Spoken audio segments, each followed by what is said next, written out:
નમસ્કાર ગુજરાતના અધિકારી મિત્રો, આજે આપણે જોવાના છે 29 માર્ચ 2025નું મોસ્ટ ઇમ્પોર્ટન્ટ કરંટ અફેર। તે પહેલાં ખાસ કરીને ચેનલ ઉપર નવા હોય તો ચેનલને સબસ્ક્રાઈબ કરી લેવી, વિડીયો પસંદ આવે તો લાઈક કરવો અને તમારા મિત્રો સુધી શેર પણ કરી દેવો। તો ચાલીએ આજનો ક્લાસ શરૂ કરીએ આપણે। તો વિશ્વ રંગભૂમિ દિવસ 2025 ક્યારે મનાવવામાં આવ્યો હતો? તો 27 માર્ચે મનાવવામાં આવે છે દર વર્ષે આ દિવસ। તો વિશ્વ રંગભૂમિ દિવસ શરૂઆત તો કે 1961માં ઇન્ટરનેશનલ થિયેટર ઇન્સ્ટિટ્યુશન દ્વારા 27 માર્ચના રોજ પેરિસમાં 1962ના રોજ થિયેટર ઓફ નેશનલ સિઝનની શરૂઆત થઈ હતી અને આના જ માનમાં દર વર્ષે મનાવવામાં આવે છે 27 માર્ચના રોજ આ દિવસ। જે ભારતનો સૌથી મોટો બે ક્વેશ્ચન આના જોઈ લઈએ। ભારતનો સૌથી મોટો થિયેટર ફેસ્ટિવલ ભારત રંગ મહોત્સવ 2025 નવી દિલ્હીમાં યોજાયો હતો અને ધનુયાત્રા મહોત્સવ જે ઓડિશામાં યોજાય। ભારતનું સૌથી મોટું ઓપન એર થિયેટર તહેવાર છે જે 11 દિવસ ઉજવવામાં આવે છે ઓડિશા ખાતે, યાદ રાખવી આ માહિતી। ત્યારબાદ માર્ચ મહિનાના દિવસોનું રિવિઝન કરી લઈએ। 1 માર્ચ વિશ્વ નાગરિક સંરક્ષણ દિવસ, શૂન્ય ભેદભાવ દિવસ અને વિશ્વ સિગ્રામ દિવસ પણ ઉજવવામાં આવે છે 1 માર્ચના રોજ। 3 માર્ચે વિશ્વ વન્યજીવ દિવસ અને વિશ્વ સુનાવણી દિવસ। 4 માર્ચ રાષ્ટ્રીય સુરક્ષા દિવસ। 5 માર્ચ આંતરરાષ્ટ્રીય નિઃશસ્ત્રીકરણ અને બિન પ્રસાર જાગૃતિ દિવસ। 7 માર્ચ જન ઔષધિ દિવસ। 8 માર્ચ આંતરરાષ્ટ્રીય મહિલા દિવસ। 10 માર્ચ આંતરરાષ્ટ્રીય મહિલા ન્યાયાધીશનો દિવસ અને આ વખતે કોમનવેલ્થ દિવસ 2025 પણ મનાવ્યો હતો કારણ કે એ માર્ચના બીજા સોમવારે મનાવવામાં આવે છે। 12 March national no smoking day. 12 જુલાઈ જે આપણે નવો એક દિવસ એડ કર્યો આંતરરાષ્ટ્રીય આશાનો દિવસ। 15 માર્ચ વિશ્વ ગ્રાહક અધિકાર દિવસ અને 16 માર્ચ રાષ્ટ્રીય રસીકરણ દિવસ આપણે ઉજવ્યા હતા। 18 માર્ચ આંડર્સ ફેક્ટરી દિવસ। 18 માર્ચે વૈશ્વિક રિસાયકલિંગ દિવસ પણ ઉજવ્યો હતો। 20 માર્ચ વિશ્વ સ્પેરો દિવસ એટલે કે સકલી દિવસ, આંતરરાષ્ટ્રીય સુખનો દિવસ, વિશ્વ મૌખિક આરોગ્ય દિવસ વગેરે 20 માર્ચે ઉજવવામાં આવે છે। અને 21 માર્ચે તો ઘણા બધા દિવસ જેમ કે આંતરરાષ્ટ્રીય વન વિભાગ દિવસ, વિશ્વ સિન્ડ્રોમ દિવસ, વિશ્વ ગ્લેશિયરનો દિવસ એટલે કે હિમનદીનો દિવસ, વિશ્વ કવિતા દિવસ અને વિશ્વ કઠપુત્રીનો દિવસ। આ બધી દિવસો 21 માર્ચે ઉજવવામાં આવે છે। 22 માર્ચની વાત કરીએ તો જે વિશ્વ જળ દિવસ, બિહારનો સ્થાપના દિવસ અને 23 માર્ચે જે આપણે વિશ્વ હવામાન દિવસ ઉજવ્યો હતો। 24 માર્ચે 2 દિવસો વિશ્વ ક્ષય એટલે કે ટીબીનો દિવસ અને વિશ્વ કબડ્ડી દિવસ આપણે ઉજવ્યા હતા। તો યાદ રાખવા આ માર્ચ મહિનાના પણ દિવસો। ત્યારબાદ ખેલો ઇન્ડિયા પેરા ગેમ્સ 2025માં કયું રાજ્ય મેડલ ટેલીમાં ટોચ પર રહ્યું છે? તો હરિયાણા ટોચ ઉપર રહ્યું છે અને સતત બીજી વખત એટલે બીજી આવૃત્તિ છે, પહેલી આવૃત્તિમાં પણ હરિયાણા ટોચ ઉપર હતું। તો ખેલો ઇન્ડિયા પેરા ગેમ્સ જોરદાર પ્રદર્શન થયું। બીજી આવૃત્તિમાં ગુરુવારે જે દિલ્હી ખાતે પૂર્ણ થઈ અને દિલ્હીમાં જે જવાહરલાલ નહેરુ સ્ટેડિયમ જે છે એમાં આયોજિત થયું હતું। માસ્કોટ ઉજ્જવલા હતો એટલે કે એક સ્પેરો શકલીનું નામ છે। ટેગલાઇન હિંમતથી ઉડ્ડયન એટલે કે મર્યાદાની બહાર ચેમ્પિયનશિપ।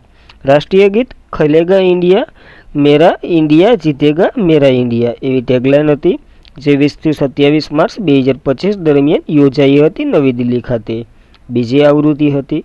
મેડલ ટેલીમાં વાત કરીએ તો હરિયાણા ટોચ ઉપર રહ્યું છે 104 મેડલ સાથે, જેમાં 34 ગોલ્ડ, બ્રોન્ઝ 39 અને 31 કાંસ્ય એટલે કે સિલ્વર મેડલ સાથે। તો યાદ રાખવા। અને ગુજરાત તો કે 6ઠા નંબરે રહ્યું છે, હરિયાણા પહેલા નંબરે, બીજા નંબરે તમિલનાડુ અને ઉત્તર પ્રદેશ ત્રીજા નંબરે। જે ગુજરાત 6ઠા નંબરે રહ્યું છે 59 મેડલ સાથે। તો ખાસ કરીને 12 ગોલ્ડ, 24 સિલ્વર અને 23 જે બ્રોન્ઝ મેડલ સાથે 59 મેડલ સાથે ગુજરાત 6ઠા નંબર ઉપર રહ્યું છે। તો યાદ રાખવી આ માહિતી પણ। ત્યારબાદ ભારતની પ્રથમ સહકારી યુનિવર્સિટી ગુજરાતના કયા જિલ્લામાં બનશે? ભારતની પહેલી છે અને ગુજરાતના આણંદમાં બનશે। તો યાદ રાખવી। તો ગુજરાતમાં ત્રિભુવન સહકારી યુનિવર્સિટીની સ્થાપના માટે લોકસભામાં કાયદો પ્રસાર થઈ ગયો અને લોકસભાએ બુધવારે Gujarat Anand institution of rural management ખાતે દેશની પ્રથમ રાષ્ટ્રીય સહકારી યુનિવર્સિટીની સ્થાપના માટે ત્રિભુવન સહકારી યુનિવર્સિટી બિલ 2025 પસાર કર્યું। આનો ઉદ્દેશ્ય તો કે સહકારી ક્ષેત્રમાં શિક્ષણ, સંશોધન અને તાલીમમાં ક્રાંતિ લાવવાનું છે. અને આ બિલ જે આપણા માનનીય અમિત શાહે પસાર કર્યું છે. કેન્દ્રીય ગૃહ અને સહકારી મંત્રીત્વના મંત્રી અમિત શાહે જણાવ્યું કે રાજ્યના સહકારી યુનિવર્સિટી માટે જમીન ફાળવવી હોવાથી ગુજરાતમાં યુનિવર્સિટી સ્થાપવાનો પ્રસ્તાવ છે. અને ઉમેર્યું હતું કે યુનિવર્સિટીના અધિકાર ક્ષેત્ર દેશવ્યાપી હશે, જેનું નામ તો કે અમૂલ કંપનીના જે સ્થાપક ત્રિભુવનદાસ પટેલ જેની નામ ઉપરથી રાખવામાં આવ્યું છે. તો ખાસ કરીને યાદ રાખવી. અને અમૂલનું ફૂલ ફોર્મ કોમેન્ટ કરી દઉં બધા જ. ત્યારબાદ ઉત્તર પ્રદેશના કયા શહેરમાં ડોલ્ફિન સહકાર જે સફારી શરૂ થવાની છે? તો વારાણસીમાં થવાની છે. આપણને ખબર છે નાઇટ સફારી તો લખનઉમાં થઈ ગઈ. તો હવે ઉત્તર પ્રદેશના વારાણસીમાં વન વિભાગ ટાઈગર સફારીની જેમ ડોલ્ફિન સફારી બનવા જઈ રહ્યું છે. અને વન વિભાગે પોતાના પ્લાન તૈયાર કરી લીધા છે, જે દેશ વિદેશ પ્રવાસી બોટ દ્વારા ડોલ્ફિન સફારી કરી શકશે. ટૂંકમાં દરિયાની અંદર જઈ અને ડોલ્ફિન સાથે મળી શકશે. એમાંય ગંગા નદીની જે આપણે ઓલી સુસુ નામની ડોલ્ફિન જોવા મળે છે ને, એ ડોલ્ફિનને મળી શકશે માણા. તો આ સફારી જે વારાણસીમાં જિલ્લામાં કેથી અને ઘકવા ગામ બનાવવામાં આવશે. અને ઉત્તર પ્રદેશના જે સરકારે જે વારાણસી જિલ્લાના ગંગા નદીની ડોલ્ફિન સંરક્ષણ અને ડોલ્ફિનની મીન નિમણૂક કરી છે. તો ખાસ કરીને યાદ રાખવી ડોલ્ફિન સફારી. ત્યારબાદ આરબીઆઈએ મે 2025થી એટીએમ ટ્રાન્સફર ફ્રી 21 રૂપિયાથી વધારી અને કેટલા રૂપિયા કરી દીધી છે? તો 23 રૂપિયા કરી દીધી છે આ ફ્રી. તો 1 મે 2025 એટલે ગુજરાતના સ્થાપના દિવસ સાથે જ અમલ આવતા એટીએમ ટ્રાન્ઝેક્શન ફી 21 રૂપિયાથી વધીને 23 રૂપિયા થશે. ગ્રાહકને તેમની બેંક એટીએમમાંથી માસિક 5 મફત વ્યવહાર અને અન્ય બેંક એટીએમ મર્યાદિત મફત વ્યવહાર મળવાનું ચાલુ રહેશે. જો પોતાની બેંકના એટીએમમાંથી ઉપાડે ને તો ગ્રાહકને 5 જે ફ્રી ટ્રાન્ઝેક્શન મળે, એટલે કે તમે 5 વખત રૂપિયા ઉપાડી શકશો. અને બીજી બેંકના એટીએમમાંથી 3 વખત ઉપાડી શકશો. એ તો તમને મળવાના જ છે. જ્યારે નાણાકીય વ્યવહાર રૂપિયા 19 વધારી દીધો, જે હાલ 17 હતો, એ હવે 19 થઈ ગયો. અને બિન નાણાકીય વ્યવહાર એટલે એટીએમથી પૈસા ચેક કરવાના વગેરે તમે કરી શકો ને, સ્લીપ કાઢવીને વગેરે. પહેલાં 6 રૂપિયા હતો, હવે 7 રૂપિયા કરી દીધો છે. તો પોતાની બેંક દ્વારા સંચાલિત એટીએમ પર દર મહિને 5 મફત વ્યવહાર જે નાણાકીય અને બિન નાણાકીય પ્રવૃત્તિઓ સહિત કરવાનો જે વિશેષ અધિકાર છે એ તો રહેશે. તેઓ મેટ્રોપોલિટી વિસ્તારના અન્ય બેંકોના એટીએમ પર 3 જે આપણે વાત કરીએ એ મુજબ પોતાની બેંક હોય તો 5 વ્યવહાર કરી શકશે અને બીજી બેંક હોય તો 3 વ્યવહાર કરી શકશે. આ બધી અર્થશાસ્ત્રના વિષયો છે. ફૂલ ડિટેલમાં આપણને કંઈ કામનું નથી. ખાલી પૂછાશે તો પ્રશ્ન જ પૂછાશે કેટલા રૂપિયા વધારી દીધો છે, તો યાદ રાખવું. આરબીઆઈએ વધાર્યું છે તો આરબીઆઈની વાત કરીએ. રિઝર્વ બેંક ઓફ ઇન્ડિયા જેની રચના 1 એપ્રિલ 1935માં થઈ હતી. મુખ્ય મથક મુંબઈ ખાતે યંગ હિલ્ટન કમિશનની ભલામણથી આની રચના થઈ હતી. રાષ્ટ્રીયકરણ 1 જાન્યુઆરી 1949માં થયું હતું. હાલના ગવર્નર સંજય મલ્હોત્રા છે 24મા નંબરના. પહેલા British governor sir Osborne Smith હતા. પ્રથમ ભારતીય ગવર્નર સીડી દેશમુખ હતા અને પ્રથમ ગુજરાતી ગવર્નર આઈજી પટેલ હતા. તો યાદ રાખવી આ માહિતી પર આરબીઆઈની. ત્યારબાદ નાગરિક સેવાઓ માટે એઆઈ ચેકબોટ સારથી કઈ રાજ્ય સરકારે લોન્ચ કરી છે? તો હરિયાણા રાજ્ય સરકારે આ લોન્ચ કરી છે સારથી નામનું. તો હરિયાણા સરકારે સત્તાવાર સરકારી દસ્તાવેજો અને નીતિઓની જે જાહેર પોસ્ટને વધારવા માટે સારથી નામની એઆઈ સંચાલિત ચેકબોટ રજૂ કર્યું.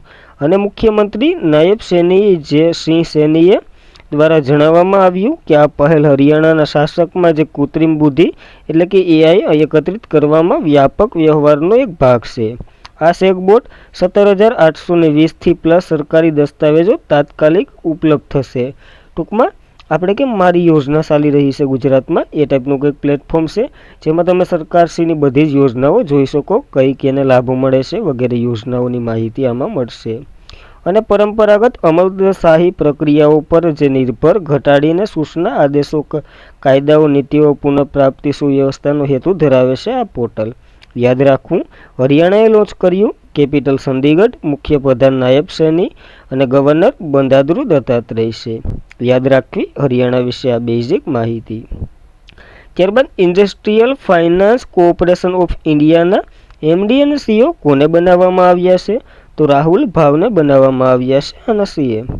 તો જે સરકારી ઇન્ડસ્ટ્રીયલ ફાઇનાન્સ કોર્પોરેશન ઓફ ઇન્ડિયાના જે મેનેજિંગ ડિરેક્ટર અને ચીફ એક્ઝિક્યુટિવ ઓફિસર તરીકે રાહુલ ભાવેની નિમણૂકને મંજૂરી આપી. અગાઉ ડેપ્યુટી મેનેજિંગ ડિરેક્ટર સેવા આપી ચૂકેલા ભાવે તે આ પદ સંભાળવા માટે 3 વર્ષ માટેનું આ પદ સંભાળશે. આ નિર્ણય પ્રધાનમંત્રીની અધ્યક્ષતામાં જે મળેલી કેબિનેટની બેઠક હતી એના દ્વારા મંજૂરી મેળવવામાં આવી છે. તો યાદ રાખવા, રાહુલ ભાવેને IFCIના MD અને CEO બનાવવામાં આવ્યા છે. હવે IFCI શું છે તો કે 1 જુલાઈ 1948ના રોજ આની જે ભારત વિકાસ નાણાકીય સંસ્થા તરીકે સ્થાપના થઈ હતી, જે ઔદ્યોગિક અને માળખાગત પ્રોજેક્ટ ધિરાણ વગેરે આપવાની ભૂમિકા ભજવે છે. યાદ રાખવી આ માહિતી પર IFCI વિશે. ત્યારબાદ જે બી સુમિત રેડ્ડીએ કઈ ગેમમાંથી નિવૃત્તિ લીધી છે તો બેડમિન્ટનના ખેલાડી છે આ ભાઈ, એને નિવૃત્તિ લીધી છે. તો ભારતના ડબલ બેડમિન્ટન નિષ્ણાત બી સુમિત રેડ્ડીએ જે વ્યવસાયિક બેડમિન્ટનમાંથી નિવૃત્તિ જાહેર કરી છે. તેઓ પોતાના કોચિંગમાં સંપૂર્ણપણે સમર્પિત કરવા માટે આ કર્યું છે. અને ભારતના બેડમિન્ટનના સક્રિય મુખ્ય ખેલાડી સુમિતે 2022માં જે કોમનવેલ્થ ગેમમાં સિલ્વર મેડલ વિજેતા છે અને તેઓની કારકિર્દી દાયકાથી વધુ સમય સુધી સફળ રહી છે. તો યાદ રાખવા, બેડમિન્ટનના ખેલાડી બી સુમિત રેડ્ડીએ નિવૃત્તિ લીધી છે બેડમિન્ટનમાંથી. ત્યારબાદની વાત કરીએ તો આપણે જંગલની જે જમીનને જે બિન વન ઉપયોગ માટે વળાવવા માટે જે રાજ્યએ કયું રાજ્ય અગ્રેસર રહ્યું છે આમાં તો મધ્યપ્રદેશ અગ્રેસર રહ્યું છે. ટૂંકમાં જે જંગલની જમીન હોય ને એને વાળી અને એમાં ગમે તે કંઈક બનાવવું, રોડ વગેરે, રેલના ફાટા વગેરે કંઈક ઉદ્યોગ વગેરે એવું કરનાર મધ્યપ્રદેશ પ્રથમ રહ્યું છે. પ્રશ્ન કંઈક આવો હતો. તો ભારત સરકારે જણાવ્યા મુજબ છેલ્લા 10 વર્ષ 2014થી 2015 અને 2023થી 24 વચ્ચે 17,037 ચોરસ કિલોમીટર જંગલ જમીન વિકાસ અને બિન વન ઉપયોગ માટે વાળવામાં આવી છે. અને દેશમાં સૌથી વધુ જે વન વિસ્તાર ધરાવતું મધ્યપ્રદેશ પહેલા નંબર ઉપર છે, જે જંગલી જમીનને બિન વન ઉપયોગ માટે વાળવાનું રાજ્યમાં અગ્રેસર છે. અને આ માહિતી આપણા કેન્દ્રીય પર્યાવરણ વન આબોહવા પરિવર્તન મંત્રી ભૂપેન્દ્ર યાદવે લોકસભામાં રજૂ કરી છે, જે આપણે કોપી મારી. મધ્યપ્રદેશ જે થયો હતો છેલ્લા 10 વર્ષમાં 3085 એટલે કે 85.52 ચોરસ સેન્ટીમીટર એટલું વાળ્યું છે. જ્યારે ઓડિશાએ 244 જેટલું, તેલંગાણા 114 જેટલું અને ગુજરાત 99.85 એટલું વારેલું છે વિસ્તાર. તો પહેલા નંબર ઉપર મધ્યપ્રદેશ છે. જ્યારે 18મો જે ઇન્ડિયા ફોરેસ્ટ ટેસ્ટ રિપોર્ટ 2023 આવ્યો હતો એની પર વાત કરી લઈએ. જે પ્રથમ ભારત રાજ્ય વન અહેવાલ 1987માં બહાર પાડવામાં આવ્યો હતો. ત્યારથી જ દર 2 વર્ષે બહાર પાડવામાં આવે છે આ રિપોર્ટ, જે વન સંશોધન સંસ્થા દેહરાદૂન ખાતે આવેલી છે ને એ બહાર પાડે છે. અને દેશમાં જંગલ અને વૃક્ષોનું જે આચ્છાદન 27,357 ચોરસ કિલોમીટર છે. જે ટકાવારીમાં ગણીએ તો 25.17 છે. જે આપણું જે વન નીતિ છે એ મુજબ 33% પણ નથી આ વિસ્તાર, તો એ પણ યાદ રાખવું. ત્યારબાદની વાત, તો વિસ્તારમાં વાત કરીએ તો મધ્યપ્રદેશ પહેલા નંબર ઉપર છે, ટકાવારીમાં લક્ષદ્વીપ પહેલા નંબર ઉપર છે અને વૃદ્ધિમાં જે છત્તીસગઢ પહેલા નંબર ઉપર છે. ત્યારબાદ મધ્યપ્રદેશની વાત કરીએ તો કેપિટલ ભોપાલ છે, CM મોહન યાદવ છે અને રાજ્યપાલ મંગુભાઈ પટેલ છે. યાદ રાખવી એટલી માહિતી મધ્યપ્રદેશ વિશે. ત્યારબાદ $30.3 બિલિયન માર્કેટ કેપ સાથે વિશ્વની સૌથી મૂલ્યવાન સ્ટીલ ઉત્પાદક કંપની કઈ બની છે તો JSW સ્ટીલ કંપની છે એ બની છે, ભારતની છે. તો JSW સ્ટીલ લિમિટેડ જે વૈશ્વિક સ્તરે સૌથી મૂલ્યવાન સ્ટીલ કંપની તરીકે ઉભરી આવી છે, જેણે આલન સ્મિથ અને ન્યુયોર્ક કોપ્સ જેવી ઉદ્યોગ અગ્રણીઓને પાછળ છોડી અને આ ભારતની સ્ટીલ ઉત્પાદન હવે 30.31 બિલિયનનું બજાર મૂડીકરણ ધરાવે છે. તે નજીકના સ્પર્ધકો $31 મિલિયનથી 3 બિલિયન સુધી વટાવી ગયું છે. તો યાદ રાખવી આ માહિતી પણ. JSW સ્ટીલની વાત કરીએ તો એની રચના 1982માં થઈ હતી. મુખ્ય મથક મુંબઈ ખાતે છે અને ચેરમેન સજ્જન જિંદાલ છે. જો સ્ટીલ યુનિવર્સિટીની જે રેન્કિંગ આપણે જોઈ એમાં JSW સ્ટીલ ભારતની છે એ 30 મિલિયનથી વધારે ડોલર વટાવી ગયું. બીજા નંબર ઉપર ન્યૂ કોપ્સ કોપ યુએસની છે. આર્સલ મિત્તલ જે યુરોપની છે એ ત્રીજા નંબર ઉપર છે. તો યાદ રાખવી આ માહિતી આ રિપોર્ટ આધારિત. અને આજના માટે એટલું જ હતું. ખાસ કરીને મિત્રો વિડીયો પસંદ આવે લાઇક કરવો, તમારા મિત્રોને શેર કરવો અને ચેનલ પર પ્રથમ વખત હોય તો સબસ્ક્રાઈબ પણ કરી લેવી. Thank you for watching this video. જય હિન્દ, જય ભારત.